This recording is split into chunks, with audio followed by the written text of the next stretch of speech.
एकनाथ शिंदेना आपण क्रेडिट या गोष्टीचं दिलं पाहिजे की एकतर त्यांनी प्रचारात अतिशय फोकस राहील, त्यांनी लाडकी बहीण याच्यावर इतका भर दिला आणि विश्वासार्ह भाऊ हा जो प्रचार त्यांनी कुटुंबात केला. आणि तसं म्हटलं तर शरद पवार यांच्या बरोबरीने कोणी प्रचार केला असेल किंवा थोडा जास्त केला असेल तर तो एकनाथ शिंदेने केला. ही फॅक्ट आहे. ऍक्सेस माय इंडियाने जे 2014 पासून एकूण 77 सर्व्हे केले मी पाहिलं तर त्यापैकी त्यांचे जवळजवळ 70 अचूक ठरलेले.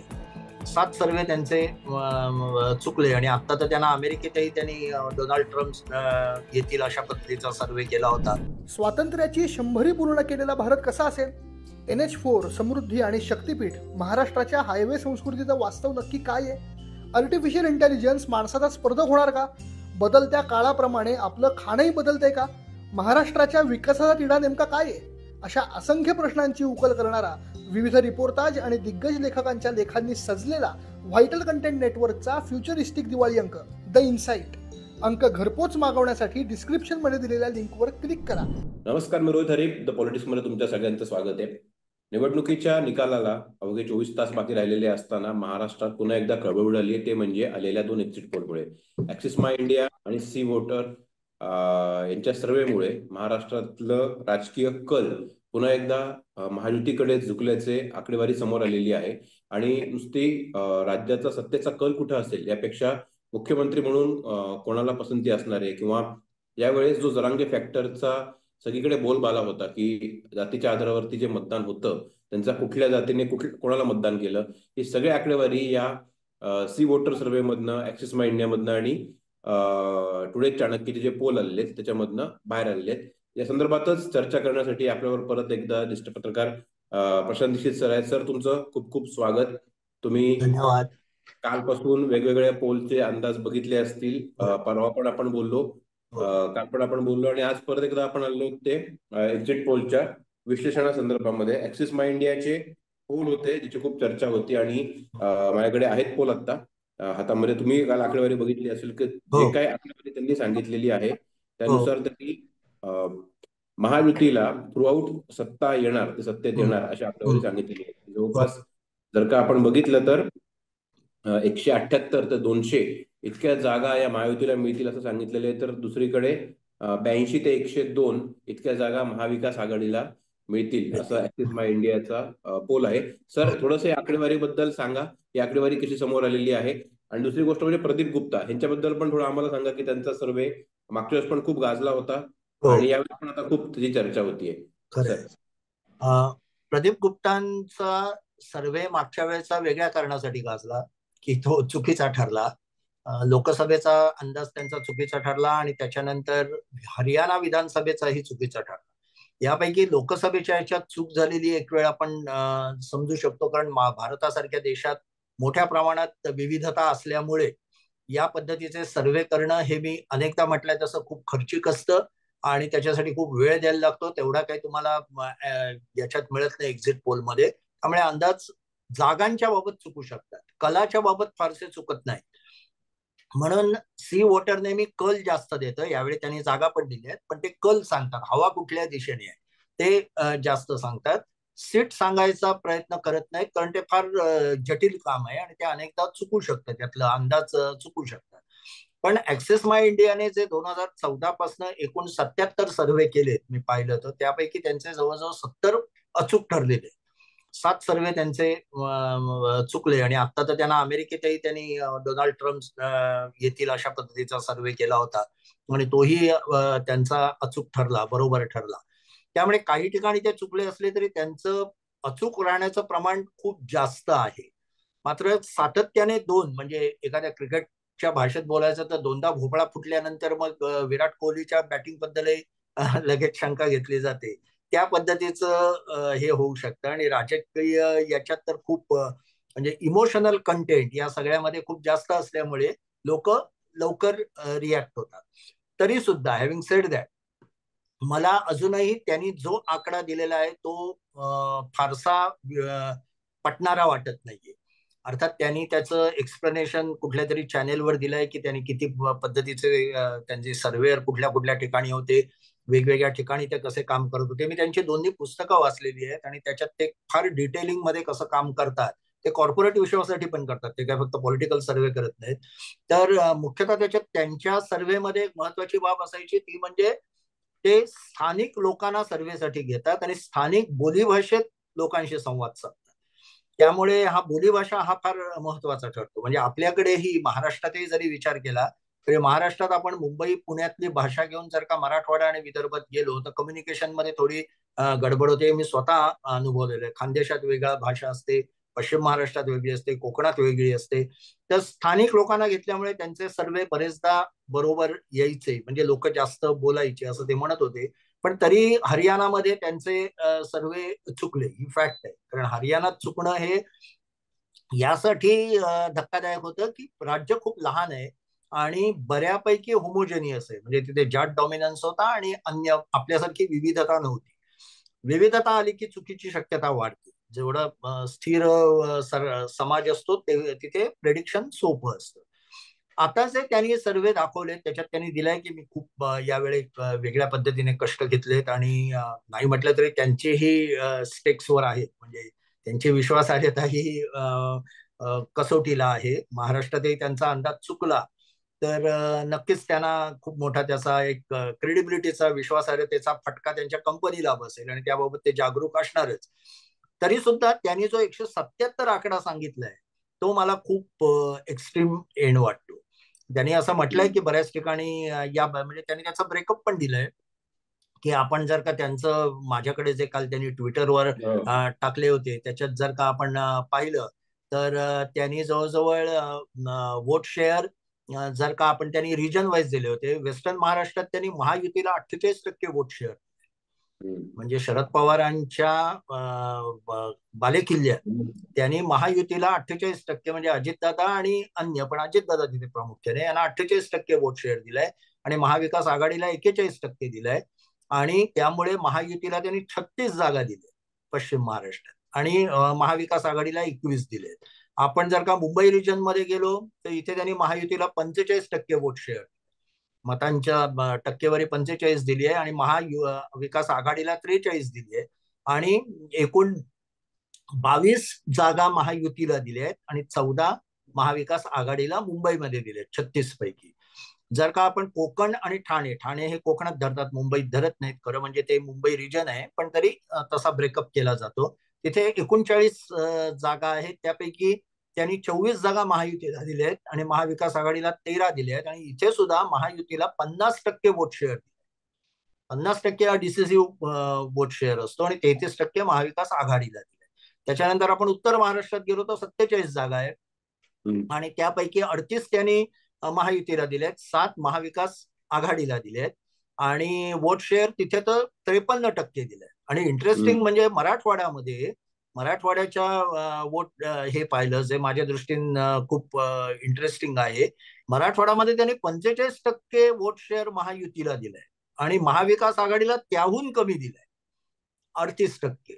आता हे गणित मला सुद्धा तिथे त्यांनी मात्र एक आहे वंचित बहुजन आघाडीला 5% वोट शेअर आणि अदर्सना 12% दिले आणि तिथेही त्यांनी महायुतीला 30 जागा दिल्या. आणि हे सगळं लक्षात घेऊन त्यांनी दणदणीत 277 पर्यंत आपला आकडा नेलेला आहे. आता याच्यात दोन गोष्टी मला या वाटतात की जर का आपण विदर्भ आणि मराठवाड्याचा विचार केला तर आपल्याला थोडंसं अजूनही मला शंका आहे, जे मी कालच्याही आपल्या चर्चेत व्यक्त केली होती, की तिथे महाविकास आघाडी इतकी मागे जाईल हे पटायला थोडं कठीण आहे.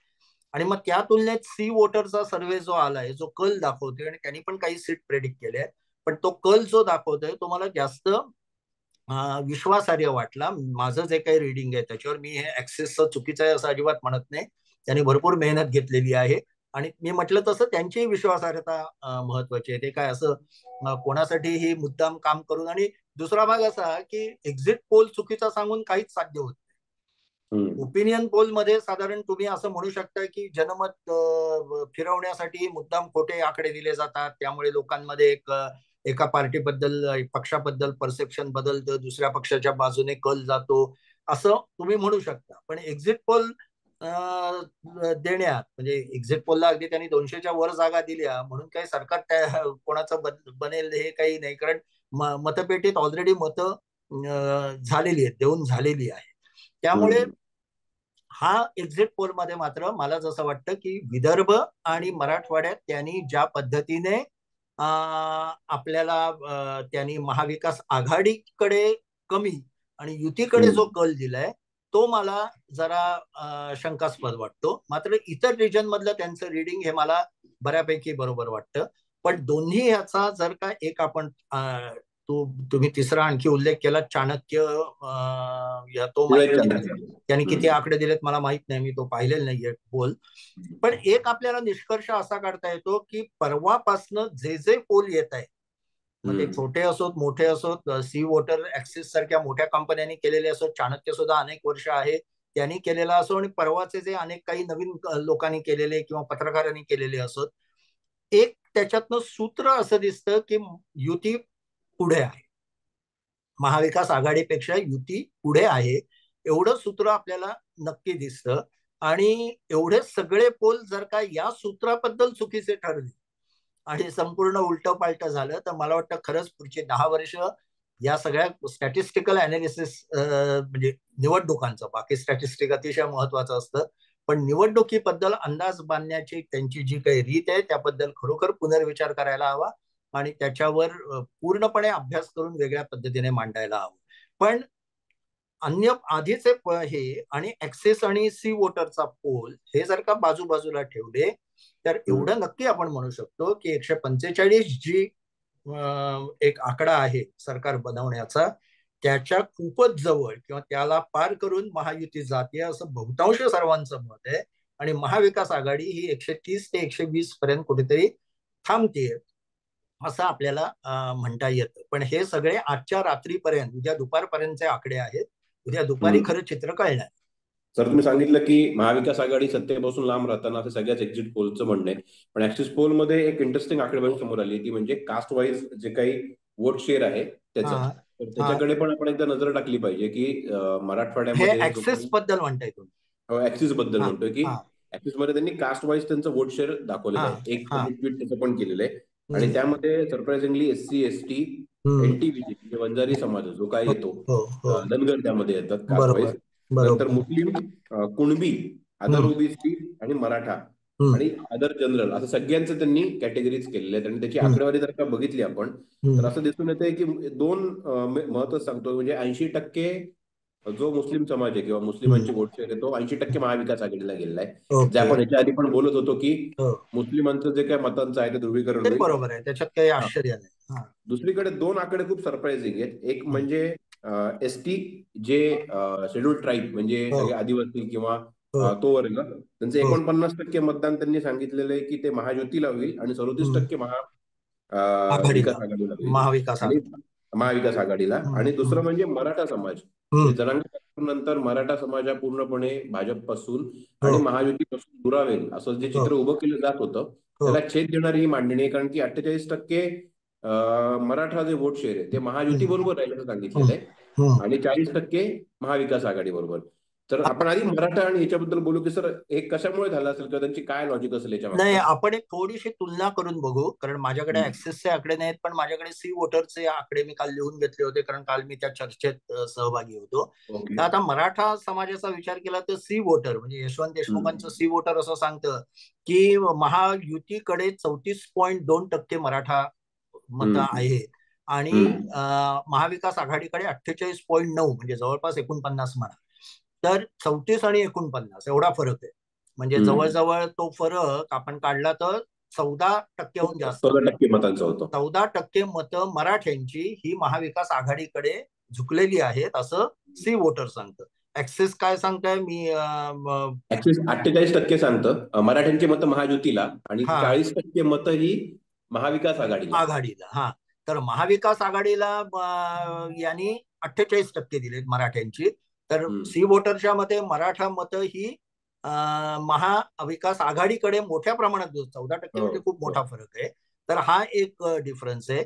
नंतर शेड्यूल कास्ट मध्ये सी वोटरचं म्हणणं असं की इंडिया ब्लॉक अजून पुढे आहे कम्पेअर टू युती. त्याच्यात 33 आणि 40 जो 60%चा फरक आहे.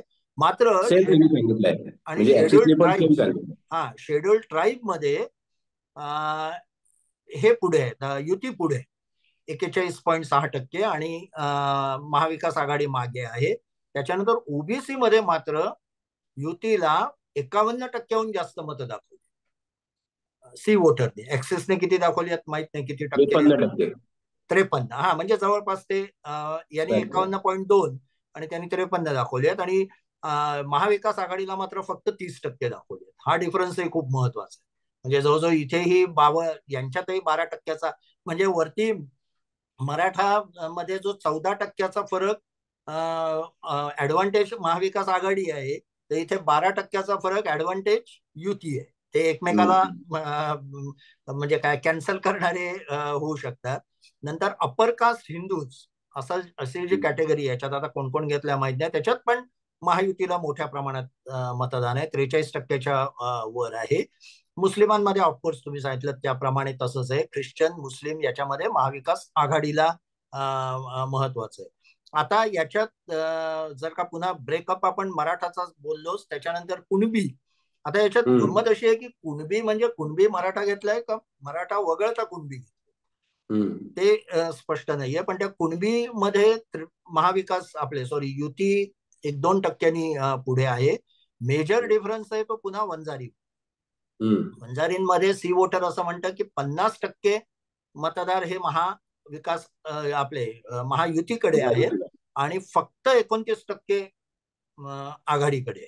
म्हणजे हाही फरक खूप मोठा आहे. आता ऍक्सिसची आकडेवारी हीच आहे सर, की 54% वंजारी किंवा एनटी जे आहे ते म्हणजे आपण असं म्हणू शकतो. अजून फक्त 2 आहेत तेवढे सांगतो. आता फरक कुठे महाविकास आघाडीने दणका दिलाय, म्हणजे त्यांना आघाडी मिळाली आहे ती नवबौद्धांना. नवबौद्ध सी वोटरच्या मते 23% फक्त यांच्याकडे युतीकडे आहेत आणि 54%हून जास्त यांच्याकडे आघाडीकडे आहे. ब्राह्मणांमध्ये ऑफकोर्स युतीला जास्त हे आहे. कोळींमध्ये सुद्धा युतीला चांगली मतं आहेत आणि सुन्नी जाऊन दे. तर पण आपण एक म्हणू शकतो, तुम्ही जे सांगताय ऍक्सिस आणि याचं आकड्यात फरक आहे, पण पॅटर्न पाहिला तर जवळपास सेम. म्हणजे कुठल्या जाती कोणत्या दिशेने झुकलेल्या आहेत हा पॅटर्न जवळपास दोघांचा सारखा दिसतोय. त्यामुळे त्याची एक विश्वासार्हता वाढते आकडेवारीची. आता त्यामध्ये फक्त मला मराठा मतांचं जरा मराठा मतांचं फरक मोठा आहे आणि यांनी उलट दाखवलंय. ऍक्सिसने उलट दाखवलंय महाविकास आघाडीपेक्षा. ऍक्सिसच्या पोलनुसार गेलं तर त्याचं एक वन लाईनर कंक्लुजन असं निघतं की जरांगे फॅक्टर जो असेल तो काही फार प्रभावी ठरणार नाही. आणि सी वोटरच्या ह्यांनी गेलं, लॉजिकनी गेलं तर जरांगे फॅक्टर हा निर्णायक ठरेल असं सांगितलं जातं. निर्णायक ठरेल, पण तो सुद्धा रिजन वाईज. कारण त्यांनी पुन्हा विदर्भ मराठवाडा असा ब्रेकअप केलेलाच. त्यामुळे त्यांचा जर का आपण आणखी एक हा पाहिला तर मराठवाडा, पश्चिम महाराष्ट्र, विदर्भ याच्यात आपल्याला महाविकास आघाडी खूप पुढे दिसते. म्हणजे त्यांना चांगलं मताधिक्य आहे असं सी वोटर दाखवतं. आणि एनडीएला अन्य भागात, म्हणजे युतीला अन्य भागांमध्ये, म्हणजे उत्तर महाराष्ट्र, कोकण, मुंबई, पुणे पट्टा या सगळ्या ठिकाणी हा दिसतो. पण गमतीचा भाग म्हणजे त्याच्यातही जर का आपण सी वोटरचा सर्व्हे घेतला, आता यांनी याच्यात सी वोटरने असं केलंय की सी वोटरने नक्कीच युतीला आघाडी दाखवली आहे, पण त्यांनी 110 का 112 हे टोटल सीट दाखवले आहेत त्यांना युतीला. एक मिनिट मी बघतो. 112 दाखवले आहेत आणि महाविकास आघाडीला 104 दाखवले आहेत. 11 इंडिपेंडंट दाखवले आहेत. गमतीचा भाग म्हणजे 61 सीट बद्दल बोलायला त्यांनी नकार दिला. टू क्लोज टू कॉल 61 आणि त्याचाही ब्रेकअप दिलाय. आणि तो ब्रेकअप त्याच्या तपशिलात आपण आता जायला नको, कारण आपले प्रेक्षक कंटाळतील, कारण आकडेवारी खूप ही आहे. पण त्याचा म्हणजे रिजन वाईज, म्हणजे पश्चिम महाराष्ट्र, त्याच्यानंतर मुंबई, कोकण या पद्धतीने तिथे युतीचं वजन आहे का महाविकास आघाडीचं वजन आहे याच्याशी ह्या अनडिसाइडेड जे आहे टू क्लोज टू कॉल याची जर का ही केली, म्हणजे समजा जिथे मराठवाडा आपण घेतला तर एकच फक्त उदाहरण घेतो की मराठवाड्यात 13 जागा त्यांनी अशा दाखवल्यात की ज्याच्याबद्दल आम्ही काही सांगू शकत नाही, किंवा पश्चिम आपले विदर्भामध्ये 16 जागा अशा दाखवल्या. आता जर का 2 हे आपण घेतले तर 13 जागांमध्ये मराठवाड्यात सी वोटरचा सर्व्हे असं दाखवतो की आघाडीला, महाविकास आघाडीला वेटेज लोक जास्त त्यांच्या बाजूने, त्यामुळे या 13 पैकी आपण असं म्हणू शकतो 60% जागा कदाचित महाविकास आघाडीकडे जाऊ शकतात आणि उरलेल्या युतीकडे जाऊ शकतात, कारण वेटेज तिथे जास्त आहे. विदर्भामध्ये मात्र होत आहे 16 जागा अनडिसाइडेड आहेत, पण तिथे दोघांनाही सी वोटरने मतांची संख्या जवळपास सारखी दाखवली, फार थोडा फरक आहे. त्यामुळे आपण ते इव्हनली 50-50% स्प्लिट करू शकतो. तर असा मी एक त्याचा ब्रेकअप रिजन वाईज घेतला आणि त्यातनं मला असं आढळलं की महायुतीला 144 जागा मिळू शकतात. या 61 जागांची दोघांमध्ये विभागणी केली तर, आणि महायुतीला 134 जागा मिळू शकतात आणि 11 जागा इंडिपेंडंटला त्यांनी दिलेल्या आहेत. म्हणजे इथेही महायुती ही सत्तेच्या 144 म्हणजे एकच जागाने कमी होते, तर जवळपास जाऊ शकते असं सी वोटरचा सर्व्हेही सांगतो. त्यांच्या वेटेजनुसार चर्चा केली तर, अर्थात हा सगळा पुस्तकी खेळ आहे, म्हणजे प्रत्यक्ष कशा सीट फिरतील हे आपल्याला उद्या दुपारीच कळेल. त्यामुळे याच्यातही पॅटर्न मात्र ते 144च्या पुढे किंवा 150 पर्यंत जास्तीत जास्त जात आहेत आणि ऍक्सिस माय इंडिया मात्र 177 ते 200, म्हणजे त्यांची झेप अधिक मोठी आणि ती बेसिकली तुम्ही जे सांगितलं मराठा वोट, त्यामुळे त्यांनी मराठवाड्यात ज्या जागा दिलेल्या आहेत किंवा विदर्भात ज्या जागा दिलेल्या आहेत त्यामुळे त्यांचं वजन त्या युतीचं पारड्यात जास्त जागा गेलेल्या आपल्याला दिसतात. पण पुन्हा एकदा कमिंग बॅक की आपल्याला खऱ्या अर्थाने लिटमस टेस्ट म्हणतात तशी काही कुठलीही असं आपल्याला सांगता येत नाहीये की हेच बरोबर आहे आणि हेच चूक आहे. आपण एवढंच म्हणू शकतो आत्ताच्या घडीला की दोघंही जबरदस्त स्पर्धेत आहेत. आपण ऍक्सिस माय इंडियाचा वरचा काउंट 200 बाजूला काढू, पण 170-77 म्हणाले, 170 जरी म्हटलं तरी युती कम्फर्टेबल मेजॉरिटीने येते. सी वोटरचा घेतला तर युतीला काही जागा सत्ता बनवण्यासाठी लागतील आणि ते त्यांना अपक्षांकडनं वगैरे मिळू शकतात. मात्र महाविकास आघाडीला सत्तेच्या जवळ जाणारा सर्व्हे कोणी देत नाहीये, कल देत नाहीये. चाणक्याने किती आकडा दिलाय मला माहित नाही की महाविकास आघाडी म्हणजे फायनल आकडा महाविकास आघाडीला किती आणि युतीला किती, की हा ब्रेकअप जाऊन दे पण फायनल आकडा किती आहे तो बघायला. सर मी तुम्हाला आकडा सांगतो, त्यांनी दिलेला आकडा जो आहे तो बीजेपीला 175 दिलेला आहे त्यांनी, प्लस मायनस 11. म्हणजे युतीला नाही, भाजप म्हणजे महायुतीला, आणि महाविकास आघाडीला त्यांनी 100 प्लस मायनस 11 म्हणजे ऍक्सेस प्रमाणेच आहे, जवळपास ऍक्सेस प्रमाणेच आहे. जवळपास ऍक्सेसने पण 100च्या जवळपास दिलेलं आहे. ऍक्सेसच्या ह्याच्यात आणखी एक मला इंटरेस्टिंग वाटलं की त्यांनी काल जे बघत होतो की त्यांनी काँग्रेसला फक्त 13% मतं दिली. आता हे मला थोडं धक्कादायक आहे, कारण काँग्रेसचा बेस विशेषतः विदर्भ मराठवाड्यात बऱ्यापैकी आहे, उत्तर महाराष्ट्रातही चांगला आहे, सीट कमी येऊ शकतात, पण त्यांचे वोटिंगचं म्हणजे वोटर बेस हा इतका कमी असेल हे जरा शंकास्पद आहे. टुडेज चाणक्याने त्यांचा वोट शेअरिंग पण दिलेला आहे. ते म्हणतात की बीजेपीला म्हणजे महायुतीला 45% मतदान होईल आणि महाविकास आघाडीला 39%, प्लस मायनस 3. आता खरा महत्वाचा एक प्रश्न आहे, तो म्हणजे वाढलेलं मतदान, जे याच्या म्हणजे एक्झिट पोल मध्ये ते आलेलं असणारच, कारण एक्झिट पोल हा मतदान संपल्यानंतरच केलेलं असतं. पण हे जे साधारण 4.5 ते काही ठिकाणी 6% मतदान वाढलंय आणि त्याच्यात जर का महिलांचं मतदान वाढलं असेल, त्याच्यात ग्रामीण मतदान वाढलंय असं त्यांनी म्हटलंय शहराच्या तुलनेत, तर ग्रामीण मतदाराचा टक्का वाढला असेल तर तो युतीच्या बाजून जाणारा आहे का महाविकास आघाडीचा, हे थोडं ट्रिकी उत्तर आहे. ट्रिकी उत्तर म्हणजे अशा याने की आपण आतापर्यंतचे वेगवेगळे पत्रकार किंवा बातम्यांचे अहवाल पाहिले तर ग्रामीण भागात सरकारबद्दलचा रोष जास्त दिसला.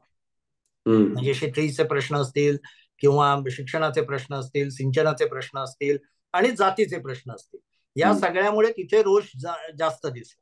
त्यामुळे हे वाढीव मतदान जर का ग्रामीण भागातलं महाविकास आघाडीला जास्त फेवरेबल असेल तर हे आकडे बदलू शकतात. पण हे बदलले तरी इतके नाही बदलू शकत की एकदम उलटफेर होईल.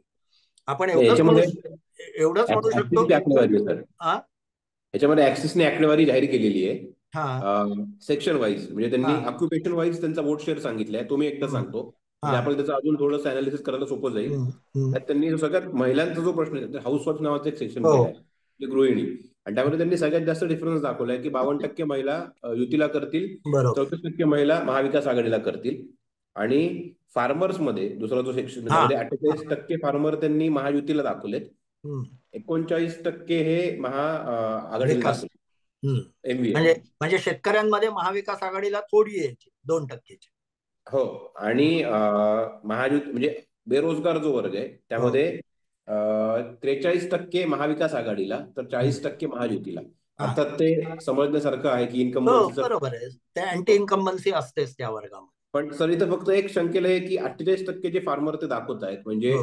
निवडणुकीच्या काळात जो सोयाबीनचा मुद्दा होता, त्याच्या आधी हो. कांद्याचा होता, हो. किंवा हो. शेतकऱ्यांचे जे काही प्रश्न आहेत, तर ते त्यांनी 48, तरी सुद्धा इन्स्पाइट ऑफ ऑल ऑड्स त्यांनी 48 दाखवलेत महायुतीला.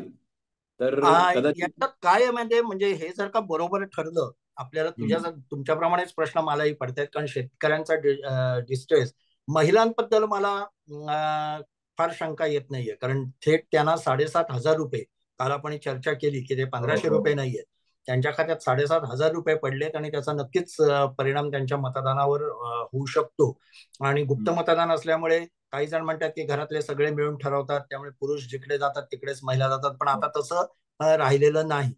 पण फार्मर शेतकऱ्यांचे प्रश्न जे आहेत सगळे, त्याच्यात एक मला असं वाटतं की स्थानिक आमदाराने काय पद्धतीने काम केलं याच्यावरही काही गोष्टी अवलंबून आहेत. म्हणजे आपल्याशी पत्रकार म्हणून बोलताना शेतकरी नेहमी सांगणारच की ह्या अडचणी आहेत, कारण त्या जेन्युइन असतात. सोयाबीनला भाव मिळत नाही, सिंचनाचे प्रश्न आहेत, कापसाला भाव मिळत नाही, दुष्काळात आम्हाला काय विमा या झाले नाहीत, विजेचा प्रश्न आहे. परंतु जर का त्या प्रश्नांबाबत आमदार सेन्सिटिव्ह असेल आणि त्यांना वेगवेगळ्या मार्गाने मदत करत असेल किंवा हे करत काय त्यांच्या बरोबर राहत असेल, तर कदाचित याची तीव्रता त्या विशिष्ट उमेदवाराच्या विरोधात जात नाही, ती कमी होते. कारण CSDS ने जो सर्वे केला होता त्यात आश्चर्यकारक सगळ्यांनाच गोष्ट वाटत होती, पण ते म्हणाले महाराष्ट्रातला युनिकनेस म्हणजे अँटी इन्कम्बन्सी अगेन्स्ट MLA, आमदाराच्या विरोधातली जनभावना, याची तीव्रता महाराष्ट्रात खूपच कमी होती. इनफॅक्ट समाधानाची भावना होती, जे आमचं काम करतो आम्हाला माहिती आहे. आता ते म्हणजे अँटी इन्कम्बन्सी अगेन्स्ट गव्हर्नमेंट, सरकारच्या विरोधातली रोष हा वेगळा भाग, आणि आमदाराविरोधातला रोष, त्या आमदाराविरोधातला रोष कमी दिसतो महाराष्ट्रात, सरकार विरोधात काही प्रमाणात दिसतो पॉलिसी आणि याच्यावर, असं CSDS सांगत होतं. ते रिफ्लेक्ट झालं असेल इथे, तर आपण असं म्हणू शकतो की शेतकऱ्यांना प्रश्न आहेत, ते रागावलेले आहेत आणि जेन्युइन प्रश्न आहेत, पण त्यांना असं वाटतंय की हाच आमदार कदाचित सोडवू शकेल, कारण बऱ्याच ठिकाणी आमदार रिपीट झालेले.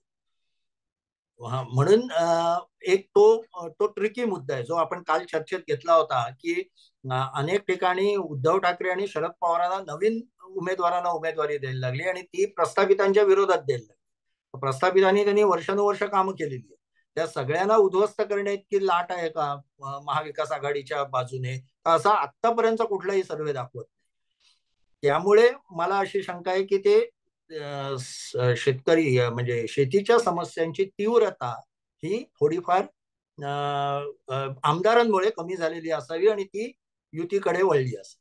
तर याच्यामध्ये पावसाचा फॅक्टर आपल्याला गृहीत धरता येईल का, की यावेळेस जो पाऊस चांगला झाला, यावेळेस पाऊस चांगला झाला त्यामुळे थोडीशी तीव्रता कमी झाली, पण तरी सुद्धा डिस्ट्रेस आहे हे काय कोण नाकारू शकत नाही.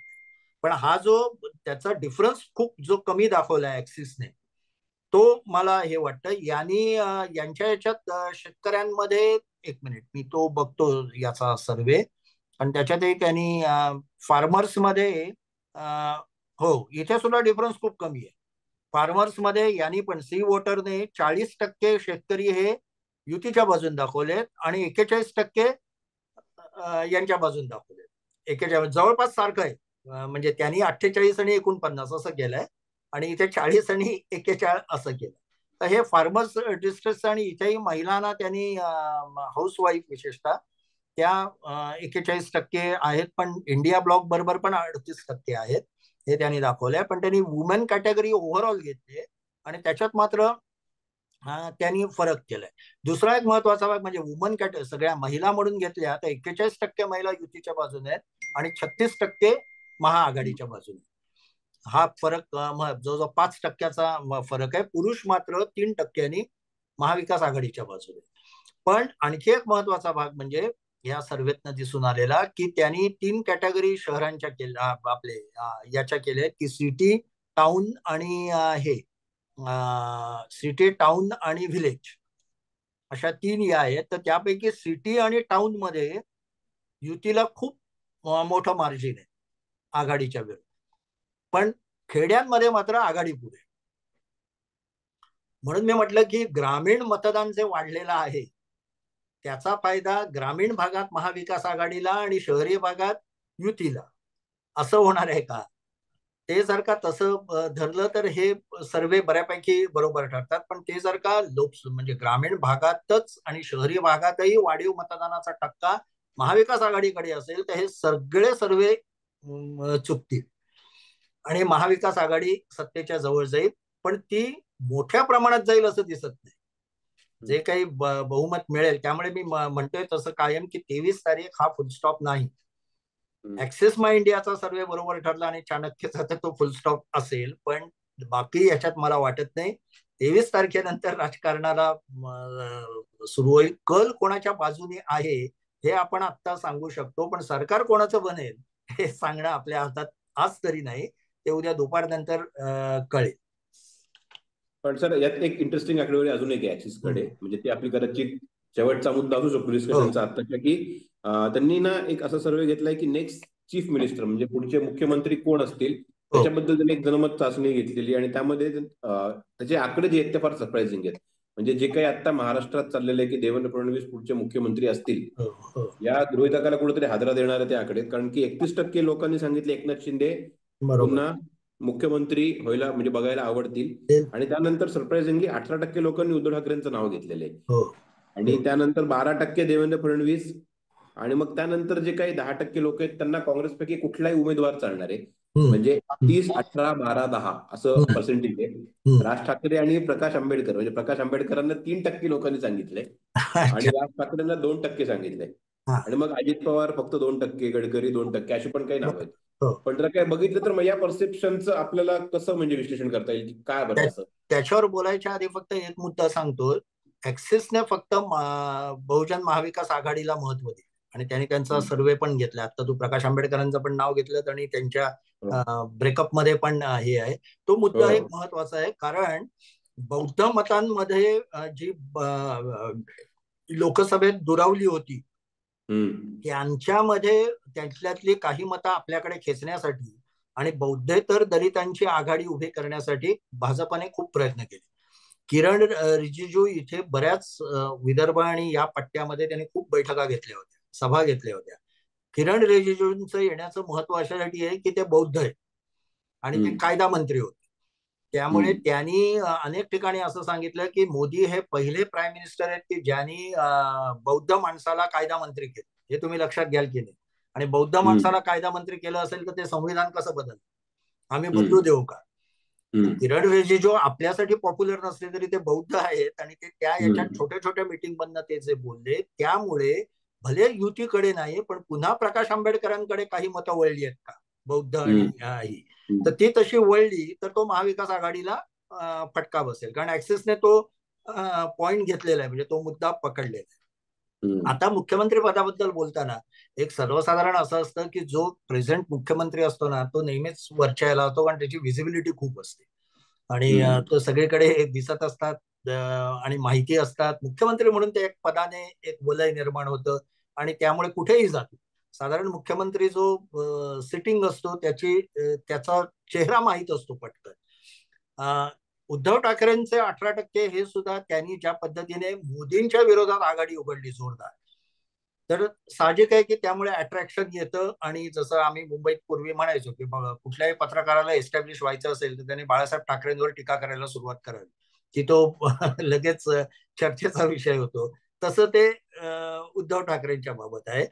पण एकनाथ शिंदेना आपण क्रेडिट या गोष्टीचं दिलं पाहिजे की एकतर त्यांनी प्रचारात अतिशय फोकस राहील, त्याने लाडकी बहीण याच्यावर इतका भर दिला आणि विश्वासार्ह भाऊ हा जो प्रचार त्यांनी कुटुंबात केला.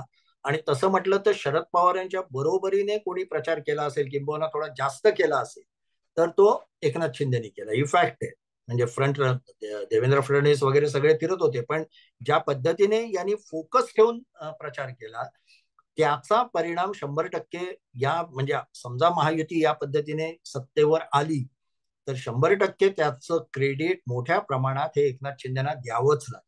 भले अगदी भाजपला 90-91 जागा मिळाल्या तरी आणि त्यांना 35-40च मिळाल्या तरी ही फॅक्ट आहे की आज एकनाथ शिंदे हे नाव भारतात सगळीकडे माहीत झालं. जो सगळ्यांना वाटलं होतं की एक प्रकारे हे कळसूत्री बाहुली म्हणूनच काम करतील, सगळे सूत्र भाजपकडेच असतील, ते त्यांनी केलं नाही. त्याने फार हुशारीने आणखी एक गोष्ट केली ते म्हणजे भाजपच्या वरिष्ठांशी म्हणजे अमित शहा आणि मोदींशी त्यांचा थेट कॉन्टॅक्ट सुरू झाला आणि ते जणू काही त्यांचेच भाजपचेच उमेदवार असल्याप्रमाणे संपर्क ठेवत होते, प्रचार करत होते. म्हणजे कधी कधी असं वाटावं की देवेंद्र फडणवीसांपेक्षा मोदी शहांचं कौतुक एकनाथ शिंदेकडनं ऐकू येत होतं आपल्याला. तर त्यामुळे त्यांनी तो कॉन्टॅक्ट व्यवस्थित ठेवला आणि 100% त्यांनी जे छोट्या पातळीवर म्हणजे शाखा प्रमुख, लहान लहान कार्यकर्ते, अनेक काय म्हणू संस्था छोट्या छोट्या यांना ज्या पद्धतीने मदत केली आणि संपर्क ठेवला जागोजागी जाऊ, तर ती मेहनत 100% याच्यात रिफ्लेक्ट होते आणि त्यामुळे लोकांना ते नाव माहीत झालेलं आहे. मुख्यमंत्री लांब आहे आपल्यापासून असं वाटत नव्हतं. राजदीप सरदेसाईंसारख्यांनी सांगितलं की त्यांनी परवा मुलाखत घ्यायला गेले तेव्हा त्यांना पहाटे 4ची वेळ मिळाली आणि ते म्हणाले राजदीप सरदेसाईंनी सांगितलं की पहाटे 4 वाजता वर्षावर किमान 300 माणसं हजर होती त्यांना भेटायला आणि ते भेटत होते अनेकांना. तर या पद्धतीचं जे काम केलेलं असं एन.टी. रामारावांचं आम्ही ऐकलेलं आहे दिल्लीला असताना की ते पहाटेपर्यंत भेटायचे, त्यांच्या पत्रकारांच्या मुलाखती 5 वाजता वगैरेच व्हायच्या पहाटे. तर तसं काम त्यांनी केल्यामुळे नॅचरल आहे की त्यांचा आवाज वाढलेला आहे, वजन वाढलेलं आहे आणि विजय मिळाला तर त्या विजयातले एक महत्वाचे शिल्पकार म्हणून त्यांचं नाव 100% घेतलं. त्यामुळे भाजपची गोची होणारी संख्या जास्त झाली तरी समजा सत्ता आली, समजा आपण म्हणतोय कारण आपण काय आपल्याकडे फायनल आकडे नाहीये, तर शिंदेना त्या पदावरनं बाजूला करणं भाजपला सोपं जाणार नाही. तसं केलं तर भाजपची पंचायत होईल, त्यांची प्रतिमा खराब होईल आणि उद्धव ठाकरेंना नवा मुद्दा मिळेल की हे एखाद्या व्यक्तीला आणतात, वापरतात आणि बाजूला ठेवतात आपला स्वार्थ साधून. त्यामुळे भाजप ती चूक करणार नाही असं मला वाटतंय. आघाडी आपले युतीमध्ये त्यामुळे मुख्यमंत्रीपदाचा चेहरा कोण याबद्दल मला शंका दिसत नाही सत्तेनंतर. आघाडीमध्ये मात्र नक्की दिसतेय कारण तिथे अनेकांचे स्टेक्स आहेत. उद्धव ठाकरे हे शरद पवारांना एक वेळ चालतील पण बाकी सगळ्यांना चालतील का, किंवा बाळासाहेब थोरात आणि पटोले हे पृथ्वीराज चव्हाण तर शरद पवारांना अजिबातच चालणार नाही. त्यांना म्हणजे ते खरे केपेबल कॅन्डिडेट असून ते मुख्यमंत्री होणार नाही. पण उद्धव ठाकरेंबद्दल काँग्रेसचं मत काय असेल, काँग्रेसच्या उमेदवारा मुख्यमंत्री पदाच्या याच्याबद्दल उद्धव ठाकरेंचं मत काय असेल, शरद पवारांचं या दोघांबद्दल काय असेल. उद्या त्यांनी सुप्रिया सुळेंना पुढे केलं तर ते कदाचित उद्धव ठाकरेंना चालेल पण काँग्रेसला चालेल का. आणि आता राहुल गांधींनी अशी भूमिका घेतली आहे की भाजपचा पराभव हा माझ्यासाठी महत्वाचा आहे, काँग्रेस बॅकफुटवर गेली तरी चालेल. हे किती काळ चालेल, त्याचे फटके ते नंतर किती काळ सहन करणार आहेत आणि पुढच्या निवडणुकीपुरते काही ना काही काँग्रेसला आपलं स्थान दाखवावंच लागेल. त्यामुळे महाविकास आघाडीत मला ते ताण जास्त दिसतात.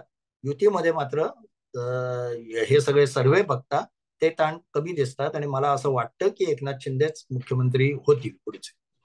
जर का हा सर्वे खरा ठरला तर आपण केविएट घालूया, हे सर्वे आहे, हे निकाल नाही आणि अजून महाविकास आघाडी स्पर्धेतनं बाहेर गेली असं मानायला मी तयार नाही, हेही सांगतो.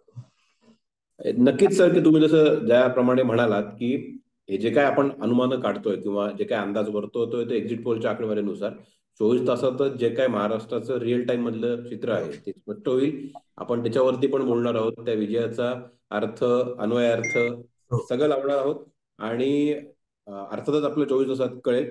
तुम्ही आता आलात, आम्हाला वेळ दिलात आणि हे जो काय सर्वे आहे तो सोपा करून सांगितला त्याबद्दल खूप खूप आभार. पुन्हा एकदा धन्यवाद. भेटू. धन्यवाद.